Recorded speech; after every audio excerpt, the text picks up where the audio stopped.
Átomos. 0,1.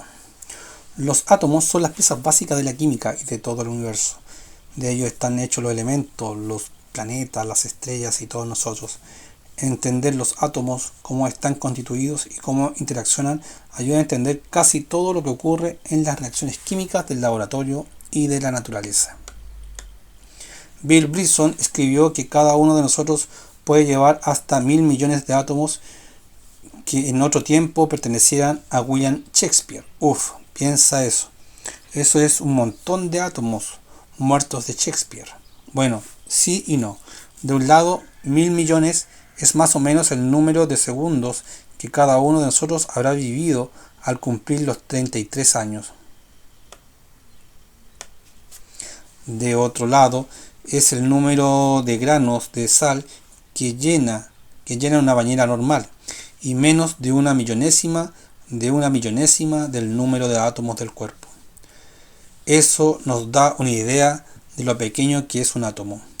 Todos tenemos más de 1.000 billones de billones, 10 elevado a 27, que es 10 por 10 por 10 por 10, 27 veces. Lo que significa que no tenemos bastantes átomos de Shakespeare para hacer siquiera una neurona. Dulce como un melocotón. Los átomos son tan diminutos que hasta hace poco era imposible verlos.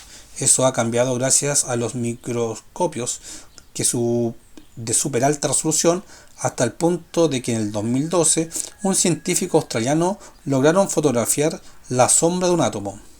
Pero a los químicos no les hacía falta verlos para comprender que, a un nivel fundamental, los átomos pueden explicar mucho de lo que ocurre en el laboratorio y en la propia vida. Buena parte de la química se debe a la actividad de unas partículas subatómicas más pequeñas todavía, los electrones, que forman la capa más externa de los átomos. Cronología. 400 a.C. El filósofo griego Demócrito habla de partículas indivisibles como los átomos. 1803. John Dalton propone la teoría atómica. 1904. Modelo atómico del pudín de ciruelas de Joseph John Thomson. 1911. Ernest Rutherford describe el núcleo atómico. La teoría atómica y las reacciones químicas.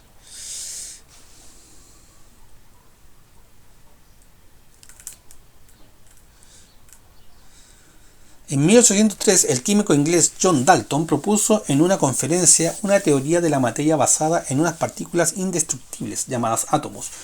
Lo que dijo en esencia fue que los distintos elementos estaban compuestos por diferentes átomos que podían combinarse para formar compuestos, y que las reacciones químicas implicaban una reorganización de esos átomos.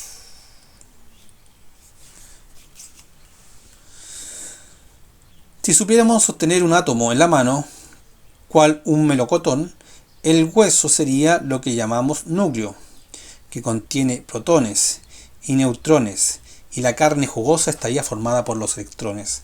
En realidad, si este melocotón fuese como un átomo, casi todo sería carne, y su hueso sería tan minúsculo que podríamos tragarlo sin notarlo, siquiera.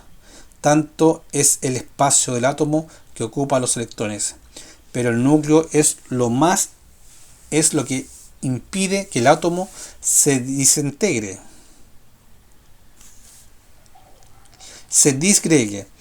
pues contiene los protones, unas partículas de carga positiva que producen la atracción justa para que los electrones de carga negativa no salgan disparados en todas las direcciones. ¿Por qué un átomo de oxígeno es un átomo de oxígeno? No todos los átomos son iguales. Ya sabemos que un átomo no comparte demasiadas cosas con un melocotón, pero aún así vamos a aprovechar un poco más la analogía con la fruta. Hay átomos de muchos sabores y variedades. Si nuestro melocotón fuese un átomo de oxígeno, una ciruela podría ser, por ejemplo, una de carbono. En ambos casos se trata de pequeñas bolas de electrones que rodean al hueso de protones, pero tienen características muy distintas. Los átomos de oxígeno flotan en pares, O2, mientras que los de carbono se juntan en masa formando sustancias duras como el diamante y la mina del lápiz C, lo que hace que sean elementos distintos en su número de protones. El oxígeno, con 8 protones, tiene 2 más que el carbono. Los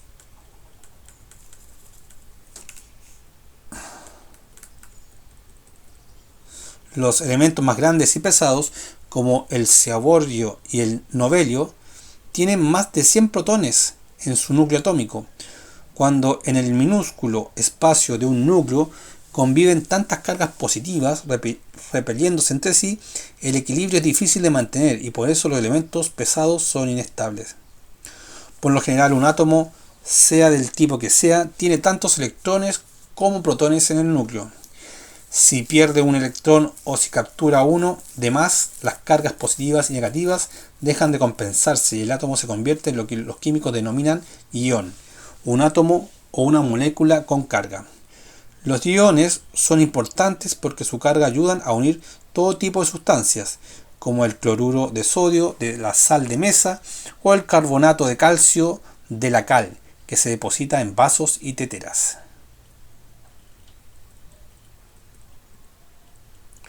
Las piezas básicas de la vida.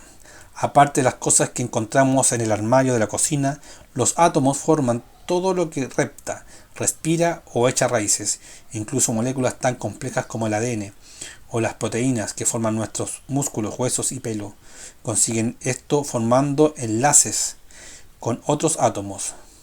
Sin embargo, lo más interesante de toda la vida de la Tierra es que, a pesar de su pasmosa diversidad, contiene sin excepción un tipo particular de átomo, el carbono. Desde las bacterias que se aferran a la vida en los húmeros de las partes más profundas y oscuras de los océanos hasta las aves que vuelan por el cielo, no hay un solo ser vivo en el planeta que no contenga este elemento, el carbono. Pero como todavía no hemos descubierto vida en ningún otro lugar, no podemos decir si fue cosa del azar que la vida evolucionase de este modo o si podría desarrollarse con otro tipo de átomos. Los aficionados a la ciencia ficción están familiarizados con otras biologías alternativas, como la vida basada en silicio, que aparece en Star Trek, y en la Guerra de las Galaxias en forma de alienígenas. Átomo a átomo. Los progresos realizados en el campo de la nanotecnología, que promete desde paneles solares más eficientes a fármacos que buscan y destruyen células cancerosas, ha propuesto el mundo de los átomos bajo los focos. Las herramientas de la nanotecnología actúan a una escala de una 1000 millonésima de metro. Todavía es más grande que un átomo, pero ya permite pensar y manipular átomos y moléculas individualmente. En 2013, unos investigadores de la IBM realizaron la animación en stop motion más pequeña del mundo, en la que aparecía un niño jugando a la pelota.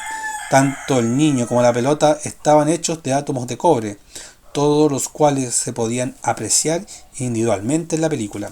Por fin la ciencia empieza a trabajar a una escala que se corresponde con la visión del mundo de los químicos. La idea en síntesis, piezas fundamentales. La belleza de un ser vivo no está en los átomos que lo conforman, sino en la forma en que estos se disponen.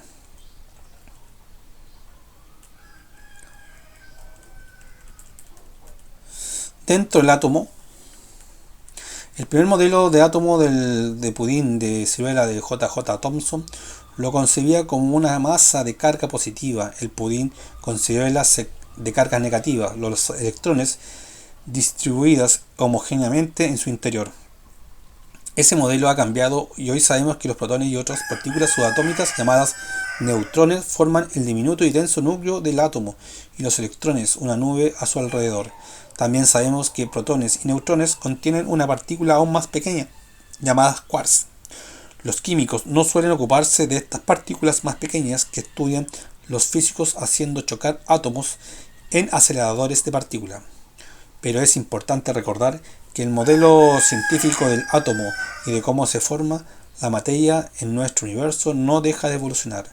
El descubrimiento del bosón de Higgs en 2012, por ejemplo, confirmó la existencia de una partícula que los físicos habían incluido en su modelo y usaban en sus predicciones sobre otras partículas. No obstante, aún quedan por averiguar si se trata del mismo tipo de bosón de Higgs que andaban buscando. El núcleo increíblemente denso de un átomo contiene protones de carga positiva y neutrones neutros, y en órbita a su alrededor electrones de carga negativa. Cronología: en 1989, investigadores de la IBM manipulan átomos individuales y escriben IBM. 2012, el descubrimiento del bosón de Higgs se añade a la teoría estándar del átomo.